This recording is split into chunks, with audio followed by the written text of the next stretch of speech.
Bismillahirrahmanirrahim. Assalamualaikum warahmatullahi wabarakatuh. Innal hamdalillah nahmaduhu ta'ala wa nasta'inuhu wa nastaghfiruh. Wa na'udzu billahi min shururi anfusina wa min sayyiati a'malina. May yahdihillahu fala mudilla lahu wa may yudlilhu fala hadiya lahu. Asyhadu an la ilaha illallah wahdahu la syarika lahu. وأشهد أن محمدا عبده ورسوله الذي لا نبي بعده أما بعد. قال الله تعالى في كتابه الكريم أعوذ بالله من الشيطان الرجيم يا أيها الذين آمنوا اتقوا الله حق تقاته ولا تموتن إلا وأنتم مسلمون. وقال سبحانه وتعالى يا أيها الذين آمنوا اتقوا الله ولتنظر نفس ما قدمت لغد واتقوا الله innallaha khabirum bima ta'malun. Amma ba'd, jamaah rahimakumullah. Alhamdulillah, segala puji bagi Allah. Pagi hari ini kita berkumpul kembali untuk menjalankan salah satu kewajiban seorang muslim, yakni menuntut ilmu.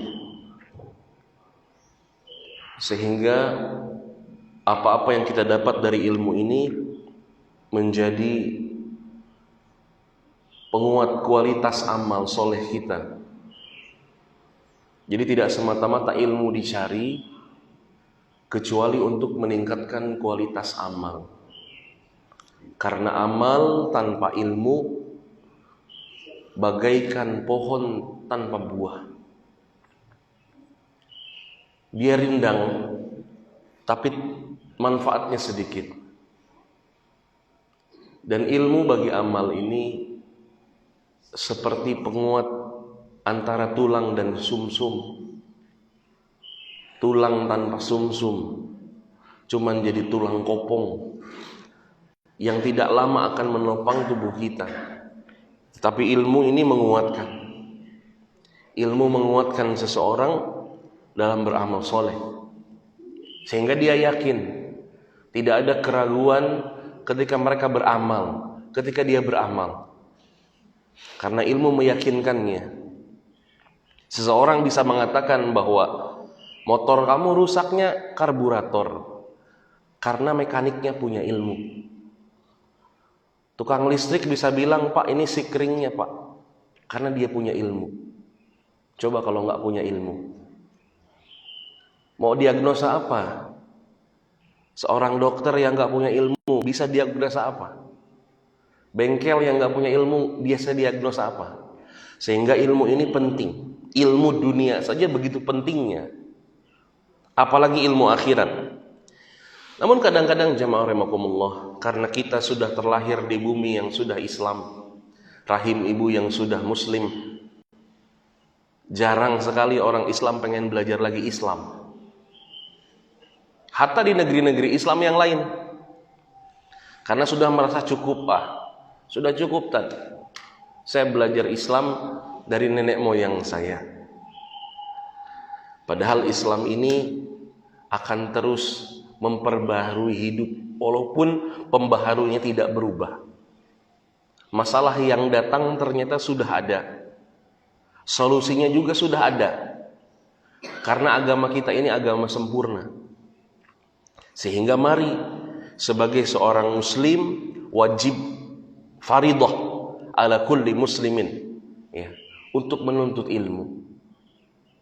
Jangan dikira menuntut ilmu ini cuman menuntut ilmu, tidak. Bayangkan ilmu dunia saja kalau dituntut tinggi, ada yang S1, S2, S3, dia bisa jadi orang. Apalagi ilmu agama ketika terus dituntut, maka dia jadi orang yang yakin dengan amalan-amalan yang dia kerjakan.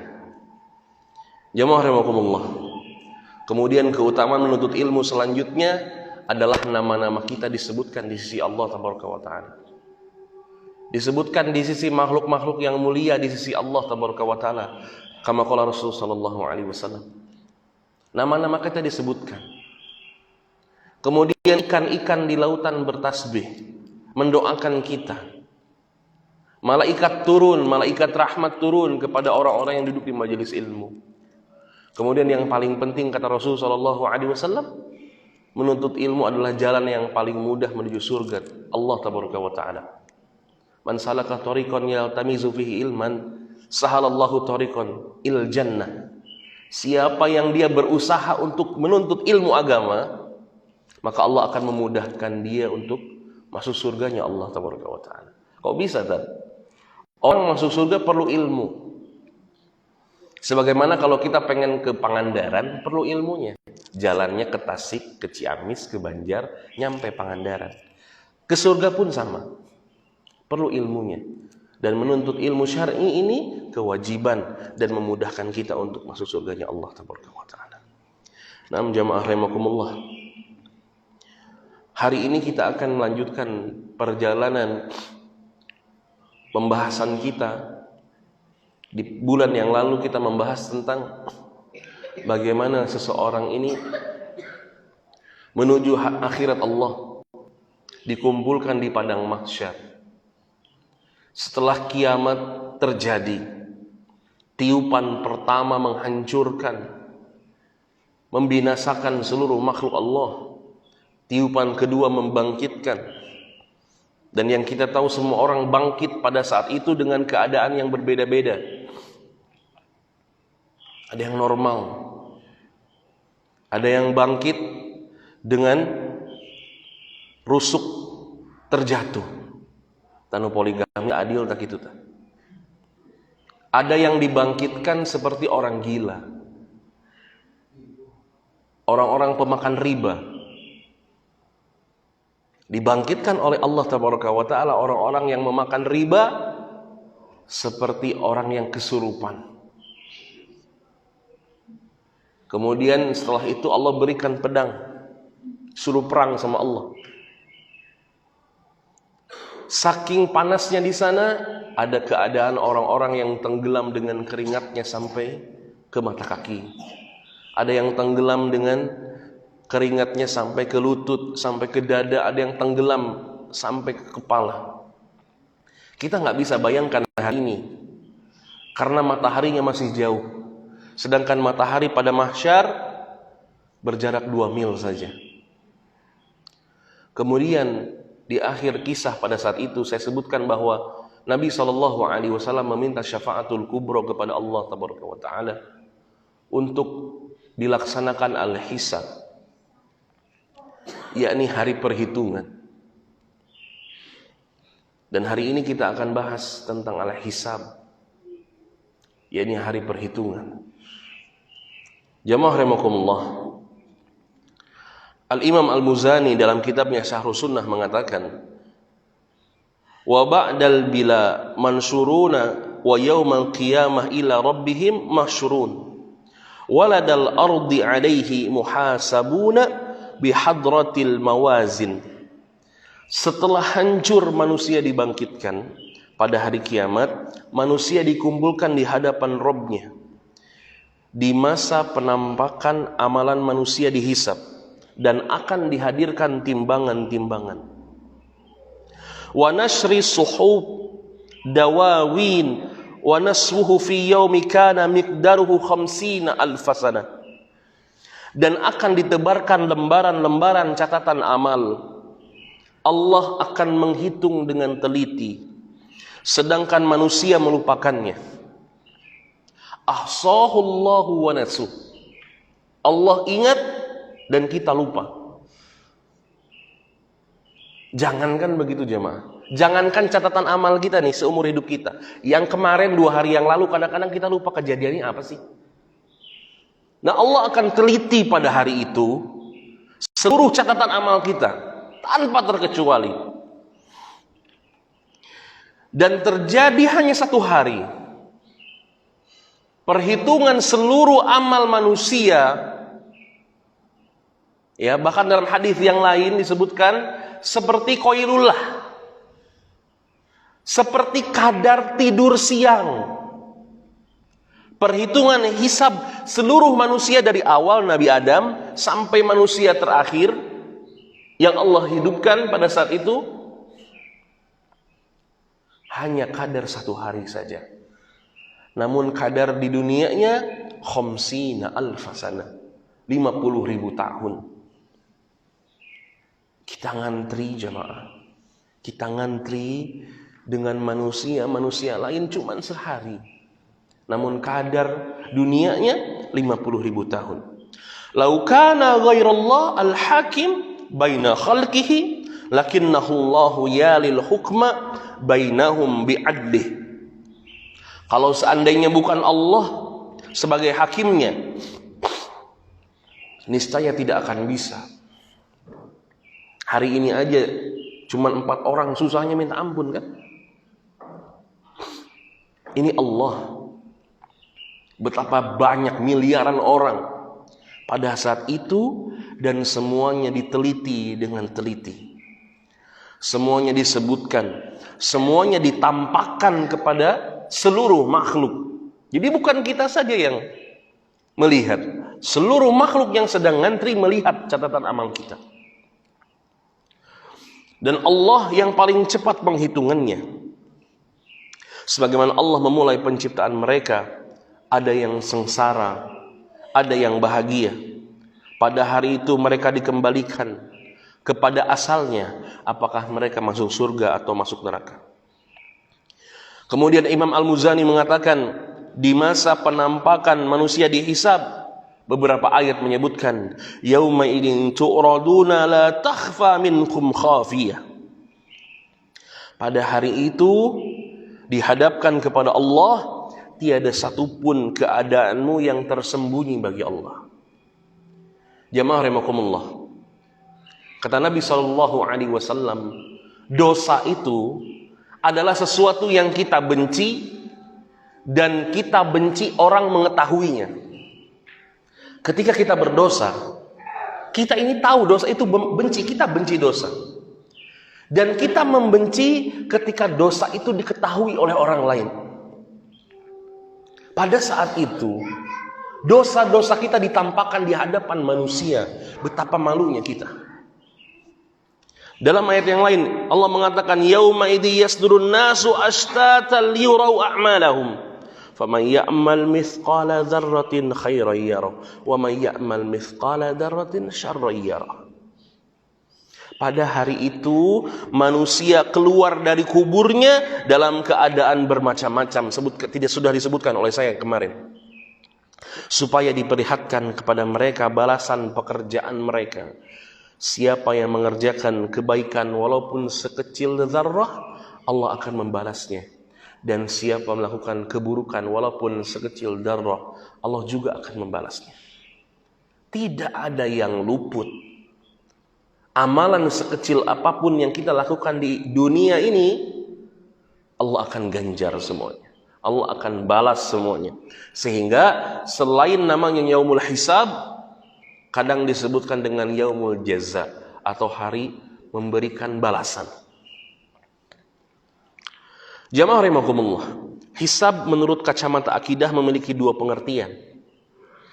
Yang pertama al-arad, yakni penampakan dosa dan pengakuan. Pengertian umumnya, seluruh makhluk ditampakkan di hadapan Allah dalam keadaan menampakkan lembaran amalan mereka, mencakup orang yang dimunaqasyah hisabnya dan orang yang tidak dihisab. Yang kedua, pemaparan amalan maksiat kaum mukminin kepada mereka, penetapannya, merahasiakannya, dan pengumpulan Allah atasnya. Hisab demikian itu dinamakan hisab yasira. Dalam satu hadis, Ibunda Aisyah mengatakan bahwa Nabi SAW berdoa, Allahumma inni hisab yasira. Ya Allah, hisablah aku dengan hisab yang mudah. Ini Nabi SAW yang doa. Ibunda Aisyah penasaran bagaimana seseorang hamba ini dihisab dengan hisab yang mudah. Kata Nabi SAW, barang siapa yang dihisab, maka dia disiksa. Barang siapa yang tidak dihisab, maka dia selamat. Kemudian fasaufa yuhasabu hisaba yasira qalat faqala innama dzalikal ard walakin man nuqisal hisab yahlik. Jadi seorang hamba didatangi oleh Allah Pada hari itu tidak ada seorang pun yang tidak diajak bicara oleh Allah kecuali orang-orang yang sudah masuk surga duluan atau sudah masuk neraka duluan. Dalam hadis ini disebutkan bahwa seorang hamba didatangi oleh Allah, ditanya. Seorang mukmin ditanya, "Wahai hambaku, apakah engkau melakukan dosa ini?" Kata orang beriman ini, "Iya ya Allah." "Apakah kau melakukan dosa ini?" "Iya ya Allah." "Apakah engkau melakukan dosa ini?" "Iya ya Allah." Sampai orang mukmin ini merasa bahwa dirinya adalah orang yang paling celaka. Sampai orang mukmin ini merasa bahwa ieu mah pinarakaeun. Kemudian Allah mengatakan kepada dia, "Kau telah kuhapuskan dosamu, aib-aibmu telah ditutup, masuk surga." Ini yang dinamakan hisab yasira, hisab yang dimudahkan. Hamba ini disebutkan semua dosanya, namun Allah menutupnya dan mengampuninya. Namun yang kedua, jemaah rahimakumullah, ada munaqasyah namanya. Ini orang-orang yang dimunaqasyah adalah orang-orang yang diperiksa secara sungguh-sungguh. Kalau orang yang sekolahnya di Persatuan Islam, saya kebetulan alumni Persis, di sidang skripsi itu namanya sebelumnya ada sidang munaqasyah.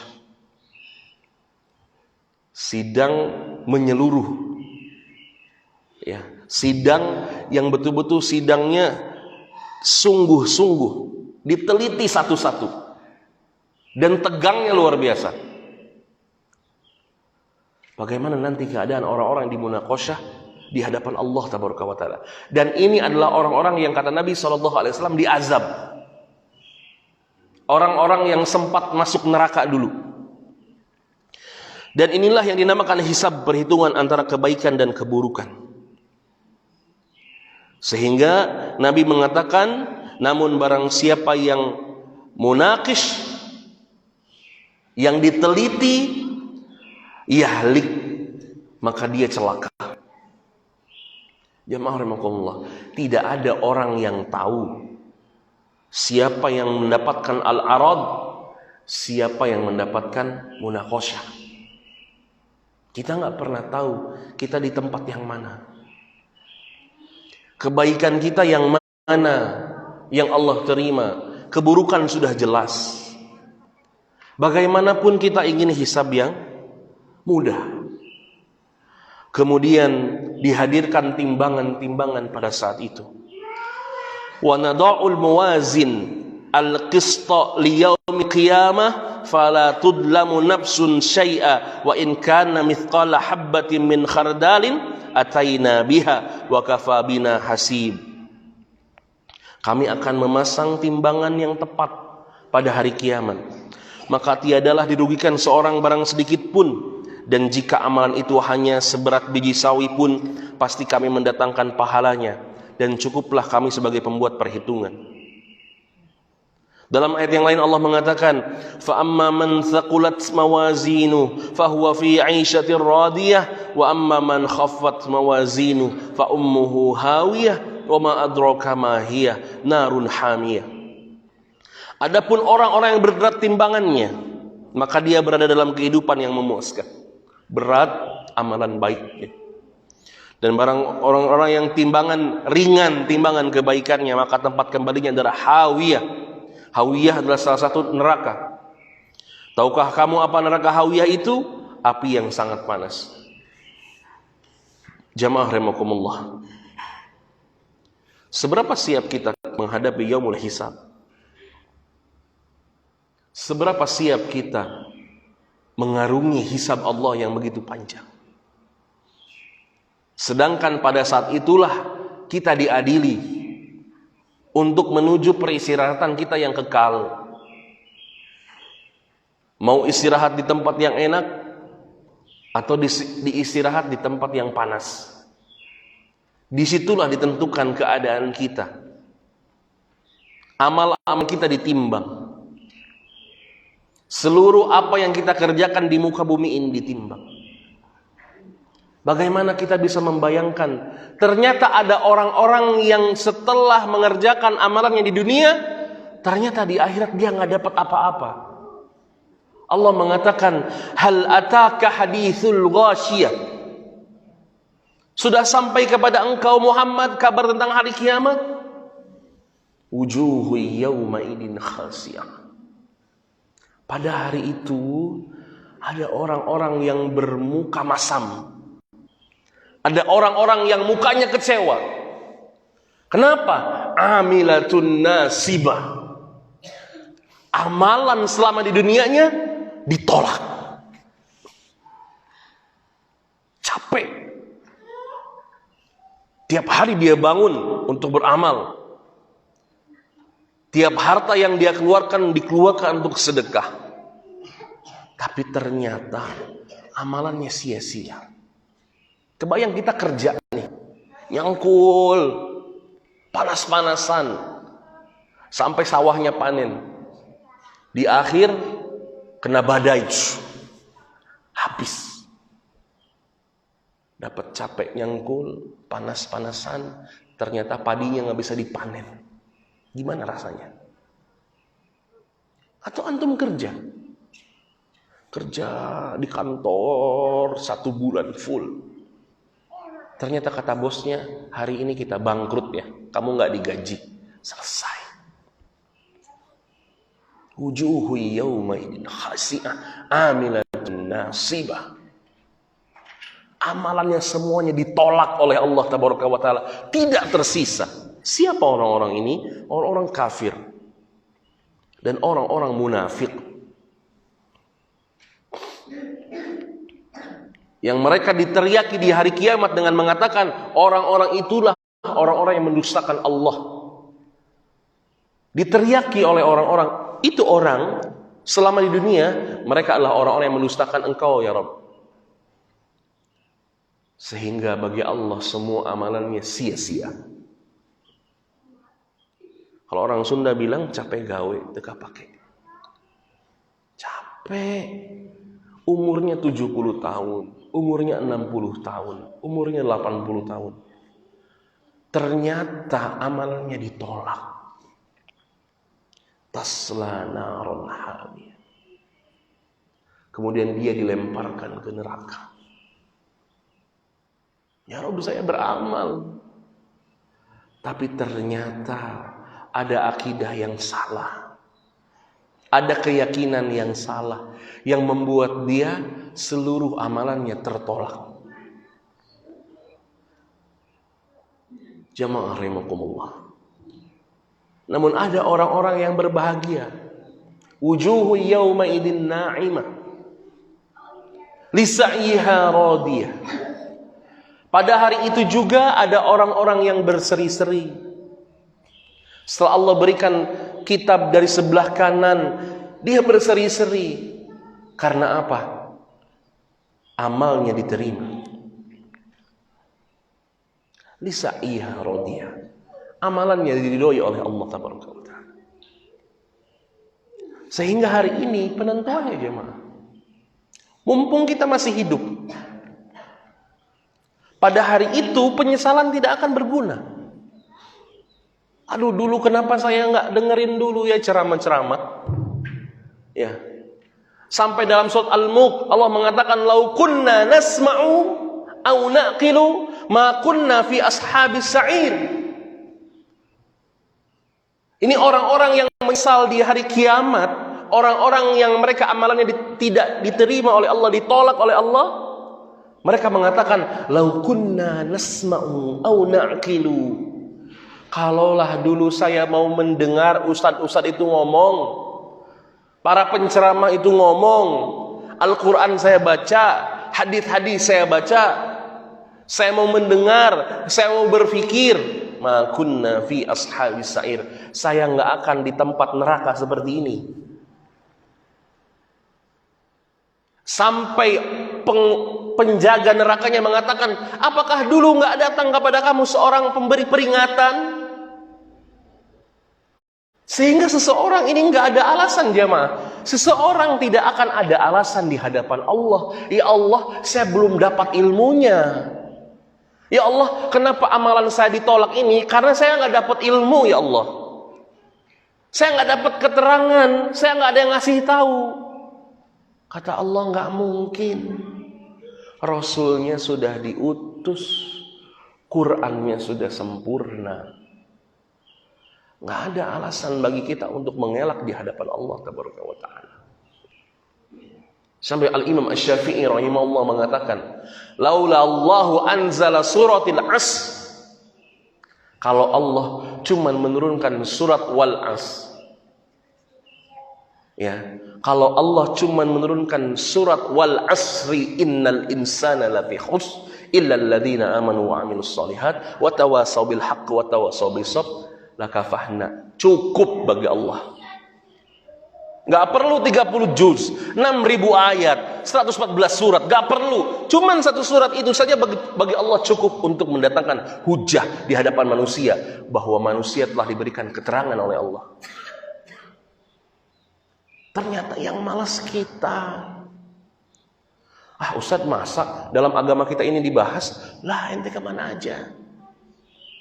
Masa sih tadi riba dibahas di Al-Quran? Ente kemana aja? Masa sih masalah waris itu wajib seperti wajibnya sholat kita, puasa kita? Ente kemana aja? Sekarang banyak orang-orang yang mendirikan syariat sendiri, terutama dalam hal waris. Orang pengen disamarata, pokoknya mah bagi rata, gitu.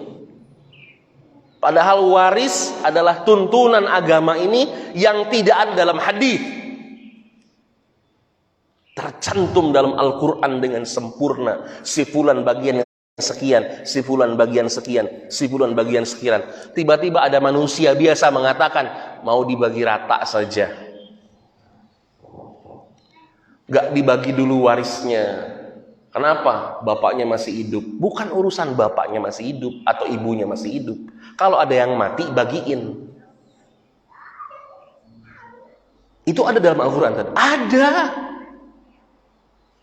Masalah hutang. Ada. Bahkan ayat hutang adalah ayat terpanjang dalam Al-Quran.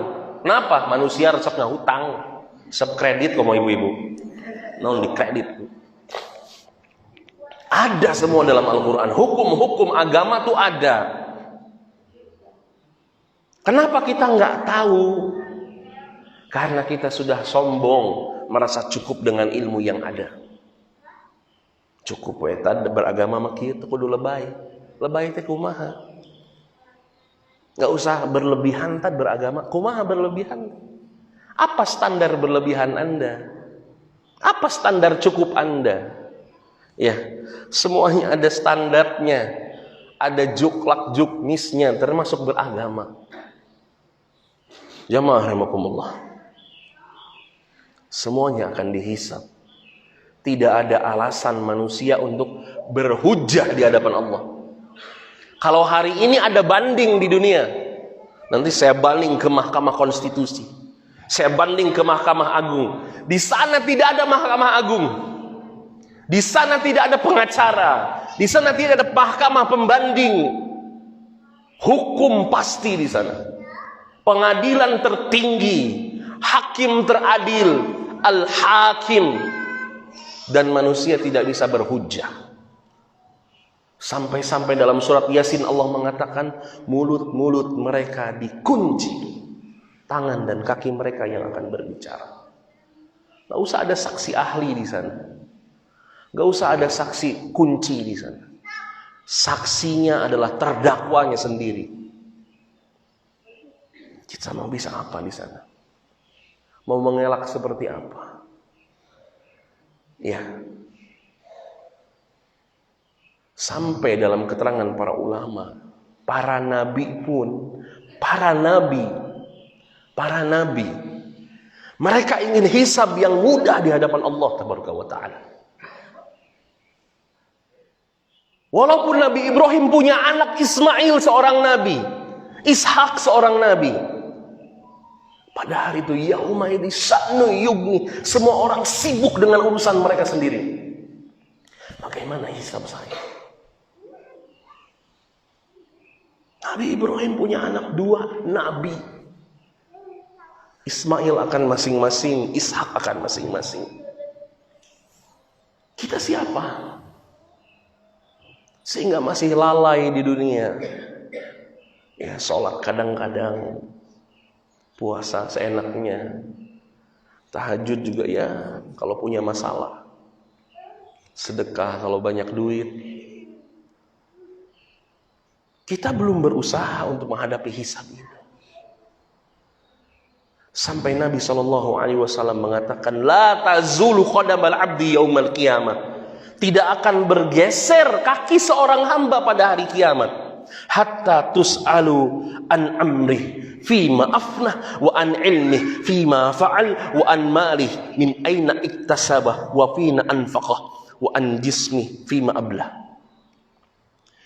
Di hari kiamat nanti, ketika hisab didatangkan, ini kaki tidak akan bergerak sama sekali, terpaku sebelum ditanya tentang umur dipakai apa. Umurnya ditimbang. Jatah kamu di dunia 65 tahun, jatah kamu 70 tahunnya, dipakai apa? Bukan ini yang jawab. Bukan ini. Mulut kita adalah sumber kebohongan terbesar. Dikunci. Tangan yang ngomong, ya Allah tanggal sekian bulan sekian saya mencuri. Kakinya yang ngomong, ya Allah tanggal sekian bulan sekian saya jalan ke karaoke, jalan ke pub, jalan ke tempat maksiat. Ya Allah, mata-mata ini gak terhalang dari orang-orang yang joget-joget, dari maksiat. Semuanya bicara. Ternyata umurnya dipakai maksiat. Kemudian ditanya, ilmunya dimanfaatkan apa tidak? Diamalkan apa tidak? Atau jadi kolektor ilmu? Tahu hukum ini tahu, tahu hukum ini tahu, dikerjakan hente. Ditanya di hadapan Allah Tabaraka wa Ta'ala. Kemudian ini bagian yang paling sulit. Harta dapat dari mana? Dikeluarkan untuk apa? Dapatnya dari mana? Dikeluarkannya untuk apa? Harta ini nikmat yang kecil, hisabnya yang gede. Kalau seseorang hari ini menyangka bahwa dirinya merasa kekurangan, tad kurang hiji deui mobil teh tad. Imah teh ciga nama hiji deui. Kalau Anda merasa kekurangan pada hari ini, demi Allah, apa yang Anda punya itu sudah memberatkan hisab Anda nanti di akhirat. Jangan bermimpi untuk menambahnya. Kayaknya kurang deh, ini kurang, ini kurang, ini kurang. Yang Anda punya hari ini berat di sisi Allah. Lihat di rumah kita, apa yang nggak kepake itu dihisab. Ada orang yang punya koleksi sepatu sampai 2 lemari, yang dipakai cuma sepasang. Ada orang yang punya mobil berjejer, yang dipakai cuma 1. Allahu Akbar. Coba lihat di rumah kita, dapat dari mana semua ini? Ditanya satu-satu oleh Allah Tabaraka wa Ta'ala. Dikeluarkannya untuk apa? Ditanya. Walaupun kadar 1 khalas, setengah real. Walaupun kadar 1 dinar, 1 dirham, semua ditanya oleh Allah Tabaraka wa Ta'ala. Dari mana ente dapat harta ini? Halal, haram. Dikeluarkannya dari mana? Jalan halal, jalan haram. Berat jemaah.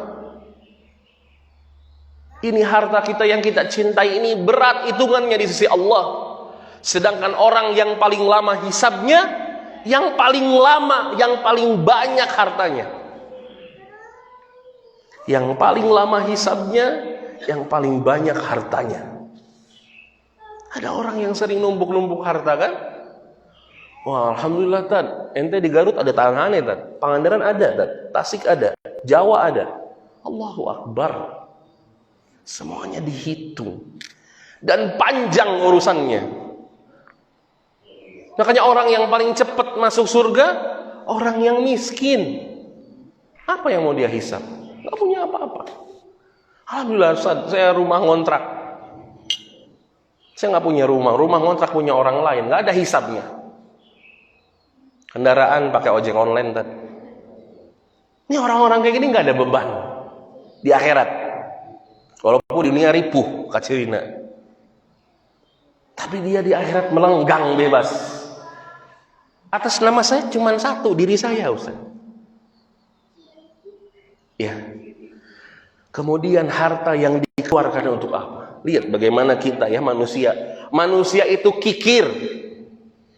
Kata siapa? Kata Allah. Sehingga Allah mengatakan, "Wa may yuqassuha nafsihi faulaika humul muflihun."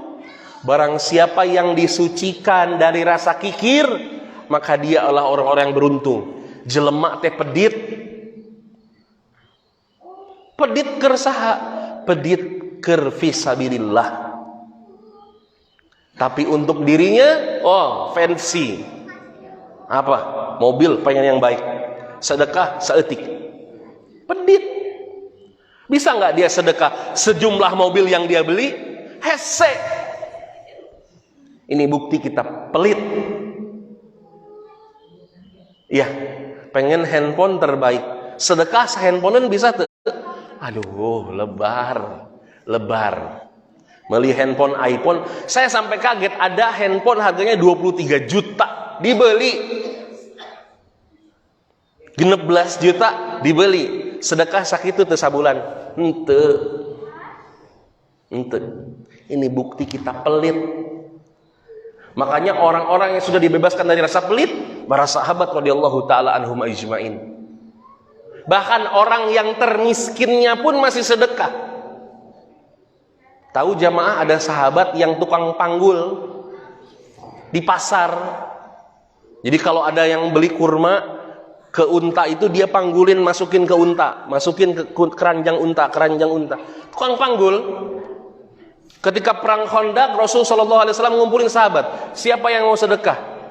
Tukang panggul datang ke Rasul sallallahu alaihi wasallam. Ya Rasulullah, ini hasil saya di hari ini. Dikasih. Apa kata Rasulullah? Kamu nanti di rumah dapat apa? Saya bisa kerja lagi. Ini orang miskin, sahabat nih, sedekahnya begitu. Namun di orang jelma miskin, aduh tat boro-boro keur batur, coba mikirnya. Ya rahimakumullah. Ini harta ini berat. Manfaatnya di tangan kita. Mau bermanfaat untuk akhirat atau mau bermanfaat di dunia saja. Ya, coba baca banyak baca kisah-kisah para sahabat yang menginspirasi kita. Yang makin dikeluarkan hartanya, makin banyak yang datang. Dan ini fakta sejarah. Bukan dongeng-dongeng orang yang pengen disedekahin ya. Ada ustadz yang pengen disedekahin, tahu nggak? Saya nggak akan sebut namanya. Sedekah motor jadi mobil, juga mobil jadi kapal, sedekah kapal jadi hotel. Ya, padahal langsung seri dah apalin jelema mana saha. Mungkin dulu pernah jadi jamaahnya. Bukan itu yang kita maksud.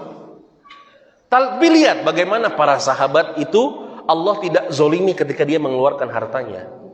Sok ngeluarkan harta mah kamana we? Yang kita rasa mereka itu butuh. Bukan ke ustadz yang udah pakai Alphard. Ustadz nunggu pakai Alphard yang kena disumbang aneh. Jual Alphardna tah tuh. Mewah-mewah teuing. Ya, dihisab lo tad bilangin kayak gitu. Ya. Ayo. Harta kita ditanya dari mana kita dapat, di mana kau keluarkan. Yang terakhir, Allah akan tanya tentang usia muda.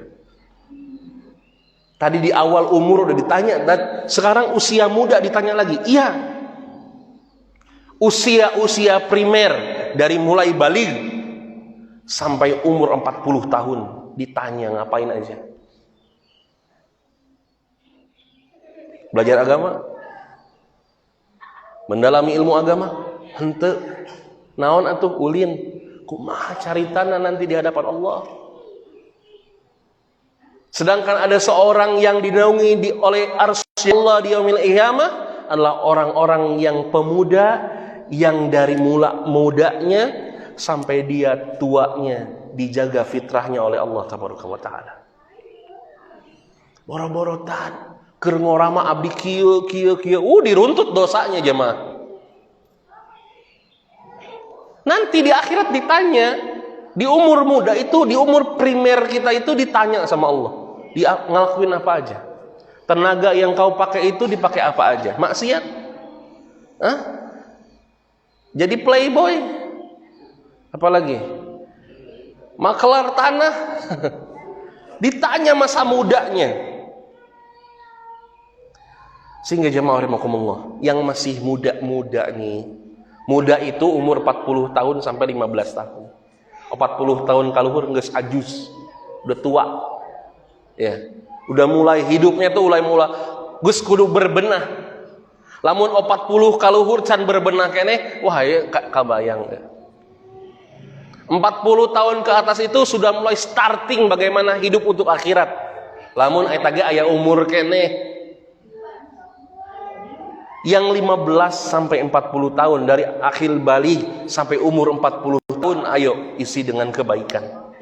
Karena umur muda kita ini ditanya, dipakai untuk apa? Karena hidup kita ini isinya cuma 6. Cita-cita, bergaul, pasangan, memuaskan diri, memperkaya diri, dan berangan-angan umurnya masih panjang. Sok tingali jelema anu budbet kana gawe. Isuk saya ada kadieu maot weh dilaksanakeun teu? Henteu. Angan-angannya panjang. Ya. Nabi SAW menggambar garis lurus. Kemudian Nabi SAW di tengah-tengahnya menggambar garis horizontal di kebat. Seret. Kata Nabi SAW, garis lurus ini angan-angan manusia. Garis yang melintang ini umurnya. Ini angan-angan kita nih, umur saya berapa? 30 tahun. Angan-angan saya sudah 40 tahun, udah 50 tahun. Nanti 10 tahun lagi saya punya pesantren, bla bla bla bla bla bla bla bla bla. Maut weh kalaksanakeun henteu. Ini angan-angan kita panjang. Apa angan-angan manusia yang selanjutnya? Pengen kaya. Nggak ada manusia yang nggak berpikir nggak akan kaya. Saya mun beunghar tadi, saya mah rek meuli mercy. Mun beunghar, angan-angannya panjang. Yang belum nikah, angan-angannya pengen punya istri. Utas kebayangnya lamun menang orang Palestina. Emang semudah itu Ferguson menang Palestina? Enaknya lamun menang orang pasantrenan juz 30, ayo urang teh bisa ngaji, wah ripuh. Angan-angan semuanya. Ya. Kemudian bergaul. Lihat. Berapa jam kita bergaul dengan manusia, berapa jam kita bergaul dengan Allah. Kita pengen yang ngumpul sama manusia ngobrol, tapi lihat kalau udah di warung kopi, udah ngopi nih, datang ke kafe nih, ngopi nih, sholat kita bisa balas atuh, duhur, asar, apalagi yang sholat malam, maghrib, isya, nabi ke jam 12 datang ke imah sare, maghrib yang isya henteu. Karena manusia pengennya begitu, pengen gaul. Padahal semua itu akan ditanya di hadapan Allah Tabaraka wa Ta'ala. Terakhir jemaah rahimakumullah. Bismillahirrahmanirrahim. Ketika kita dihadapkan mizan, ada orang yang ditolong oleh Allah Tabaraka wa Ta'ala. Ini kunci hidup nih. Hadis yang panjang dari Nabi SAW. Jadi ada satu orang yang ketika dihadapkan di mizannya Allah, catatan buruknya menumpuk, dosanya banyak, bahkan tiap lembarnya, kata Nabi SAW, tiap lembar, ini buku nih, dalam buku itu ada lembaran, satu lembarnya sejauh mata memandang, kesalahan kabeh. Satu lembarnya sejauh mata memandang, semua isinya kesalahan.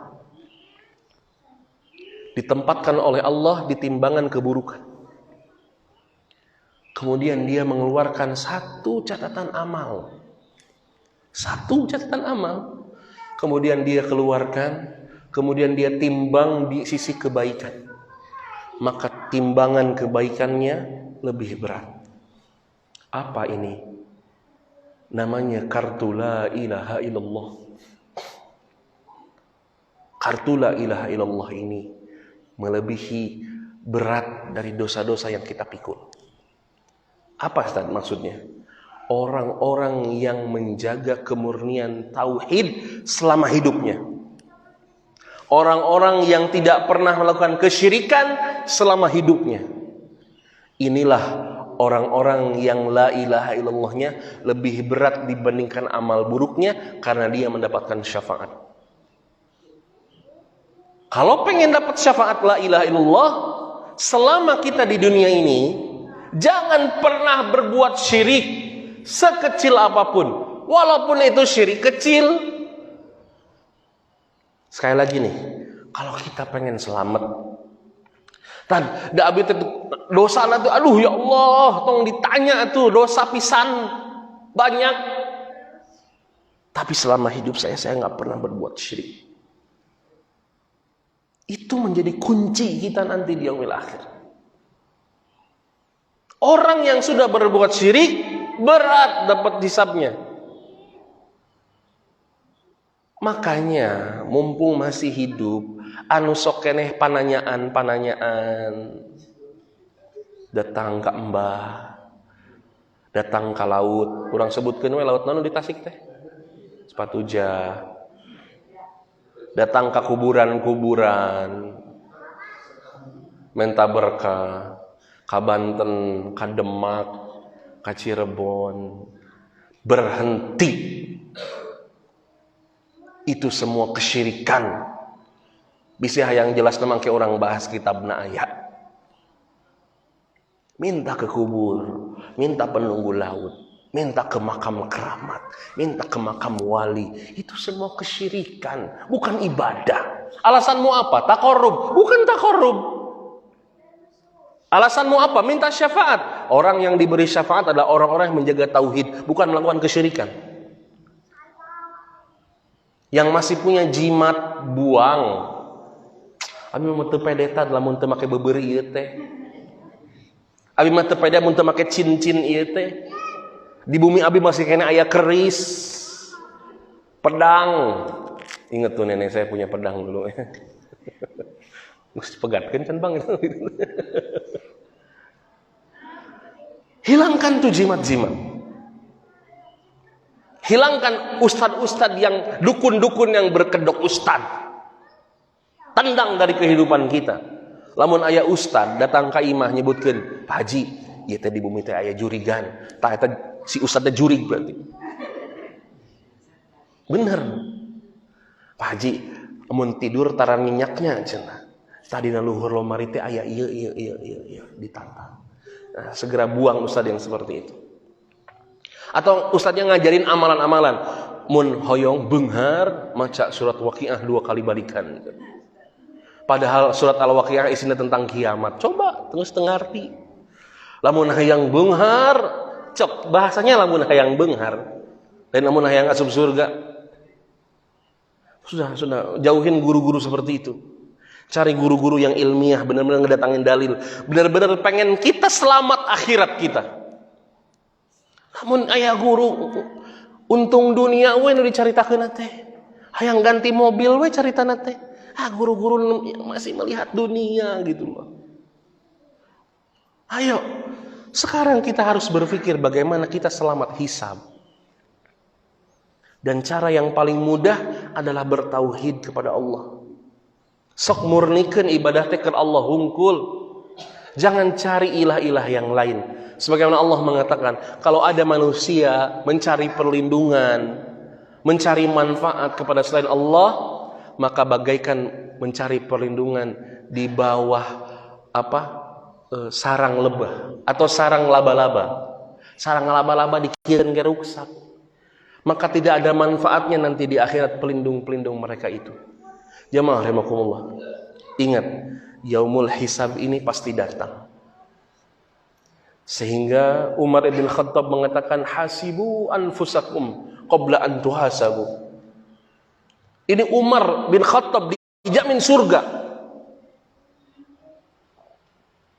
Umar bin Khattab dijamin surga, masih ngomong sama orang-orang, hisab diri kalian sebelum nanti dihisab oleh Allah. Hisab diri kalian sebelum dihisab oleh Allah. Sampai di cincinnya Umar menuliskan, kafa bil mautil wa'id ya Umar. Cukup mati sebagai pengingat keadaanmu wahai Umar. Karena gerbang menuju mahsyar, gerbang menuju hisab adalah matinya kita. Sehingga istilah orang Arab, al-hayyul mayyit wal mayyitul hayy. Orang yang hidup itu mayit, dan orang yang sudah mati itu hidup. Kumaha maksudna teh? Jelema nu hirup mah moal sadar bahwa nu dicaritakeun ustad bieu teh aya. Matakna maot disebutna teu sadar. Tapi jelema nu maot sadar bahwa setelah kematiannya dia yakin bahwa di kubur ada fitnah kubur, setelah kubur ada mahsyar, setelah mahsyar ada hisab. Al-hayyul mayyit wal mayyitul hayy. Nu hidup ciga nu maut, nah teu ngarasa bahwa akhirat teh geuning jauh. Sedangkan Allah mengatakan wa narahu qariba, sedangkan akhirat ini di hadapan mata kita. Jamaah rahimakumullah. Banyak membaca, banyak kita menelusuri, mentadaburi Al-Quran, hadis-hadis Nabi SAW. Supaya apa? Supaya makin siap. Geus ngaji itu lain ngahuleng jentul, tad kumahanya Ustaz. Bukan ngahuleng, ayo beramal. Kadang-kadang aya jelema anu mun geus ngabahas maut, geus ngabahas kiamat, geus ngabahas surga neraka, jol hoream dahar, hoream hirup. Aneh saya bilang. Ente harusnya lebih semangat dalam beramal soleh. Ya, tadi mun geus ngabahas hisab teh tada dulu. Jangan begitu pemikirannya. Cari amal soleh lagi. Biar hisab kita nanti di hadapan Allah yasiro. Hada wallahu alam. Mudah-mudahan bermanfaat khususnya untuk anak pribadi dan untuk jamaah sekalian. InsyaAllah kita akan lanjutkan lagi di pertemuan selanjutnya. Mudah-mudahan kita diberikan kesehatan oleh Allah Tabaraka wa Ta'ala. Mudah-mudahan kita jauhkan dari segala penyakit. Allah lindungi kita dari segala mara bahaya. Rabbana hab lana min azwajina wa dhurriyyatina qurrata a'yun waj'alna lil muttaqina imama. Rabbi ij'alni muqimas sholati wa min dhurriyyati rabbana wa taqabbal du'a.